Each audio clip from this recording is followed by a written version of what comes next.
Brought to you by Agilus Diagnostics. Health test की बात आती है तो मैं भरोसा करता हूँ India largest diagnostics company Agilus diagnostics. खुद को टेस्ट करते रहो। ती जिथे राहत होती तिथे ना नियमित पाण्याची सोय होती ना शौचालय होतं। परिसरातला सगळा कचरा जिथे टाकला जायचा तिथे तिचं घर होतं।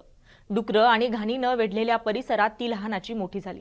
सार्वजनिक शौचालयाच्या त्या आठवणी आजही माझ्या अंगावर काटे आणतात असं तिच्या भूतकाळात रमताना ती सांगते। झोपडपट्टी, अमेरिकेतली प्राध्यापक ते मॅक आर्थर नावाची मानाची फेलोशिप मिळवणारी देशातली पहिली दलित महिला असा तिचा प्रवास राहिलाय। ही कहाणी आहे पुण्यातल्या येरवड्याच्या एका झोपडपट्टीत राहणाऱ्या शैलजा पाईक यांची। नमस्कार, मी छाया आणि आपण पाहताय मुंबई तक। दलित महिला म्हणजे दलितातल्या दलित असं म्हणणाऱ्या शैलजा पाईक यांनी संपूर्ण देशाचं लक्ष स्वतःकडे वेधून घेतलंय। मॅक आर्थर फेलोशिपसाठी त्यांची निवड झाली आहे। पुढील 5 वर्षांसाठी त्यांना $8 लाख म्हणजे 6,71,00,000 भारतीय रुपये त्यांना मिळणार आहेत। शैलजा पाईक या मूळच्या पुण्यातील येरवड्याच्या 20 बाय 20 फुटांच्या छोट्या घरामध्ये आपल्या 3 बहिणींसोबत त्या येरवड्याच्या झोपडपट्टीमध्ये वाढल्या। कौटुंबिक परिस्थिती हालाकीची असूनही वडील देवराम आणि आई सरिता यांनी शैलजा यांना इंग्रजी माध्यमातलं शिक्षण दिलं।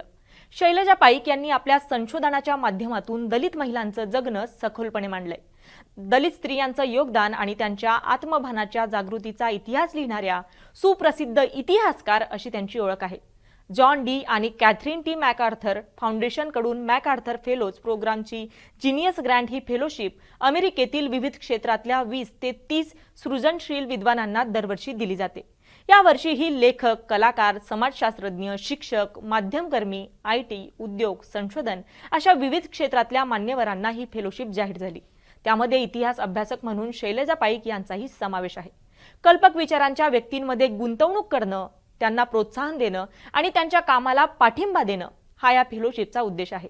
BBCने दिलेल्या वृत्तानुसार आपल्या संघर्षाविषयी बोलताना त्या म्हणतात, दलित असल्यामुळे भेदभावाचे अनेक प्रसंग वाट्याला निश्चितच येतात, तसे मलाही आले। अगदीच उदाहरण सांगायचं झालं तर मला फोर्ड फाउंडेशन फेलोशिप जेव्हा मिळाली तेव्हा माझ्या आजूबाजूच्या काही लोकांना यावर विश्वासच बसत नव्हता।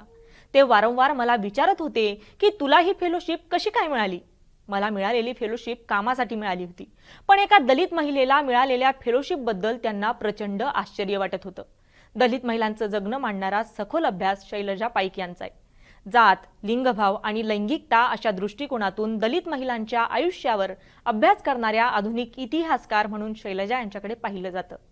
दलित women's education in modern India, double discrimination आणि the vulgarity of caste, Dalit sexuality and humanity in modern India अशी त्यांची 2 पुस्तकं प्रकाशित झाली आहेत। पहिल्या पुस्तकात त्यांनी महाराष्ट्राच्या शहरी भागातल्या दलित महिलांचा शिक्षणासाठीचा संघर्ष ब्रिटिशकालीन अवस्थेशी तुलना करत मांडलाय। शैलजा 2010 पासून युनिव्हर्सिटी ऑफ सिन्सिनाटीशी संलग्न असून तिथे त्या woman gender and sexuality studies and Asian studies या विषयाच्या रिसर्च प्रोफेसर आहेत।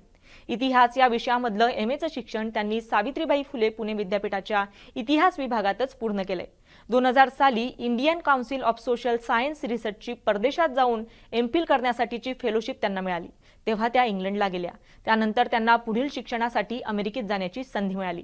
आजवर त्यांच्या संशोधनात्मक लिखाणाला American Council of Learned Societies, Stanford Humanities Center, National Endowment for the Humanities, American Institute of Indian Studies, Yale University, Emory University, Ford Foundation आणि Charles Phelps Taft Research Center यांच्याद्वारे निधी प्राप्त झालाय।